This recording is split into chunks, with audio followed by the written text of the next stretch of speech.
अस्सलाम वालेकुम अज़ीज़ान, क्या हाल है? सबके खैरियत से हैं? ठीक हैं। मेरे पास काफ़ी ज़्यादा क्यूरीज आ रही हैं, चाइना के लिए भी, सिंगापुर के लिए भी। बहुत सारे लोग अजीब व गरीब परेशान हैं जी, हमने बाहर जाना है, वीज़ा लगवाना है। आज सुबह मुझे कॉल आई है जी, हमने वीज़े लगवाने जी, हमारे पास लड़के हैं, वीज़े लगवाने जी, कितने लड़कों का वीज़े लगेंगे और पता नहीं, किसी को हमने दुबई भेजना है, किसी को सऊदीया भेजना है, किसी को यूके भेजना है।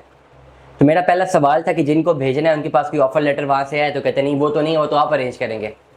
यहीं पर ये वो जगह है जहाँ पे आपके साथ मिसकमिटमेंट होती है। मैं ये नहीं कहता कि सारे के सारे, कुछ या ज़्यादातर वो जो जेन्युइन जॉब्स किसी कंपनीज के पास होती हैं, तो उनके ऑलरेडी वहाँ पे कोई वेंचर्स होते हैं, उस कंपनी के ऑलरेडी कोई ना कोई वेंचर्स वहाँ पर होते हैं अब्रॉड में, किसी कंट्री में, जहाँ से उनके पास कैपेसिटी होती है कि वो एक लीगल वर्क परमिट निकाल के जॉब वहाँ से निकलती है। लेटर सपोज सऊदीया से निकली, दुबई से निकली, यूके से, कहीं से भी निकली, जॉब निकली, उन्होंने जॉब निकाली, ऑफर लेटर, और अपनी सिस्टर कंपनी को यहाँ पे बताया कि जी हमें बंदा चाहिए, आप यहाँ पे पाकिस्तान से बंदा भेज दें। ये सिर्फ और सिर्फ 100% से लेकर सिर्फ 5% लोगों के पास ये जेन्युइन जॉब्स हैं, 95% लोगों के पास नहीं है।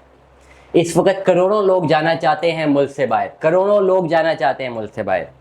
हर बंदा चाहता है उसको जाके वहाँ पे नौकरी मिल जाए, और इसी चाहत के अगेंस्ट बहुत सारे ऐसे कंसल्टेंट्स हैं जिनके पास कुछ भी नहीं, ना उनको कुछ आता है, ना कोई वर्क परमिट उनके पास कुछ भी नहीं है। वो सिर्फ आपसे पैसे लेते हैं। 2-4 लाख रुपये भी आपसे अगर ले लिया तो उसका तो फायदा हो गया। बाद में कहेंगे जी प्रोसेसिंग में ज़ाया हो गया, मेडिकल में ज़ाया हो गया, फलाने में ज़ाया हो गया, वीज़ा नहीं लगा, पैसे वापस ले ले। बाकी जो जनरली लाख, 1.5 लाख, 2 लाख भी से अगर आपसे कमा लिया, और आप जैसे 100 से कमा लिया, वो तो करोड़पति बन गया।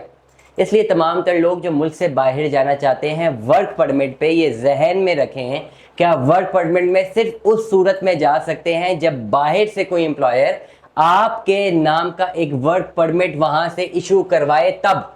इसके अलावा आप वर्क परमिट पे नहीं जा सकते। अगर दूसरी ऑप्शन ये है कि आप विजिट वीज़ा पे कहीं पर भी चले जाएं। जब आप विजिट वीज़ा पे वहां पर जाते हैं तो फिर वहां पे आपको थोड़ा बहुत रुकना है, 2-3 महीने, सिंगल एंट्री, डबल एंट्री, ये सिंगल एंट्री के वीज़े होते हैं, सिंगल एंट्री होता है 1 महीना 2 महीने का।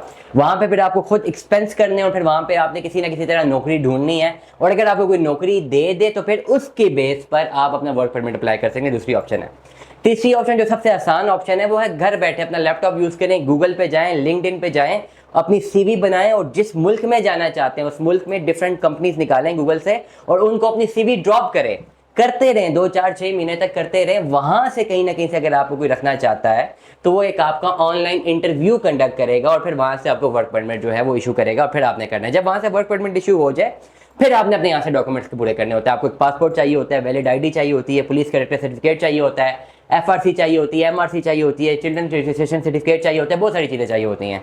वो सारी चीज़ें आपने कलेक्ट करनी होती हैं। उन कलेक्ट करने के बाद आप एम्बेसी में अप्लाई करते हैं ऑनलाइन। आप उस एम्बेसी का फॉर्म जो है उसको फिल करते हैं, उसमें सारे डॉक्यूमेंट सबमिट करते हैं, उसमें जाने का रीज़न बताते हैं, और साथ वर्क परमिट अटैच करते हैं, और फिर जो इंश्योरेंस वगैरह होती है और डिफरेंट चीज़ें होती है उसको क्लियर अप करते हैं, तब जाके आपका वीज़ा लगता है। ये वर्क परमिट का है। दूसरा वीज़ा कैसा है, जैसे मैंने बताया कि अगर आपने विजिट वीज़ा पे जाना है, देन आप शो करते हैं कि आपके पास इनकम भी अच्छी है, आपके पास बैंक स्टेटमेंट भी है, यहाँ पे प्रॉपर्टी भी है, और आप एज अ टूरिस्ट जाना चाहते हैं। उसके लिए आपने वीज़ा एम्बेसी को ये इत्मीनान दिलाना है कि भाई मैं जा रहा हूँ एज अ टूरिस्ट, मुझे घूमने फिरने का शौक है, मैंने जाना है और फिर मैं वापस आऊँगा। टूरिस्ट की बेस पे आप जाके कोई नौकरी ढूंढना चाहें तो आप ढूंढ सकते हैं, लेकिन लीगली आपको उस पर्टिकुलर टाइम फ्रेम पे वापस आना है, और वीज़ा पे लिखा होता है कि ये काम या ये वीज़ा वर्क के लिए अलाउड नहीं है, ये एज अ टूरिस्ट के लिए अलाउ किया हुआ है वीज़ा ऑफिसर ने। तो ये दो चीज़ें, पहले अपनी एजुकेशन ठीक रखें। तमाम से लोग की एजुकेशन ठीक नहीं है। लोग समझते हैं बस उठाया फ़ोन, किसी को भी कॉल की, कंसल्टेंट ने बाहर भेज दिया। ऐसा इतना आसान नहीं है। इतना आसान होता तो अब तक आधा मुल्क से बाहर जा चुका होता। हमारी कहाँ पे ज़रूरत पड़ती है, जब आपने कहीं का भी केस अप्लाई करना है, हमसे कंसल्टेंसी लेनी है, हमें रब्ता करें, जो केस तैयार करना है हम उसमें आपको रब्ता करके हम आपको बता सकते हैं, एडवाइस कर सकते हैं कि आप ये केस यूँ तैयार करें और यूँ ना करें। यहाँ पे गलती करेंगे तो वीज़ा रिजेक्ट होगा, यहाँ पे गलती नहीं करेंगे तो वीज़ा रिजेक्ट नहीं होगा। हम जैसे कंसल्टेंट से आपको सिर्फ यही फ़ायदा है, बाकी कोई कंसल्टेंट खुद वीज़ा लगवा के नहीं दे सकता। वीज़ा देना एम्बेसी का काम है। एप्लीकेंट आपने अप्लाई करना है, एम्बेसी ने वैल्यूएट करना है और उसके बिहाफ पे आपको रीज़न देना है। जो आप अप्लाई करते हैं उस एप्लीकेशन को सही से फिल किया जाए या सही से उसका केस तैयार किया जाए, वो हमारा काम है। ये 3 जगह वजूहात हैं जिनकी वजह से वीज़ा लगता है, रिजेक्ट होता है, और 2 वजह है जिससे आप मुल्क से बाहर जा सकते हैं, या वर्क परमिट पे जा सकते हैं काम के लिए, या विजिट वीज़ा पे जाके काम ढूंढ सकते हैं।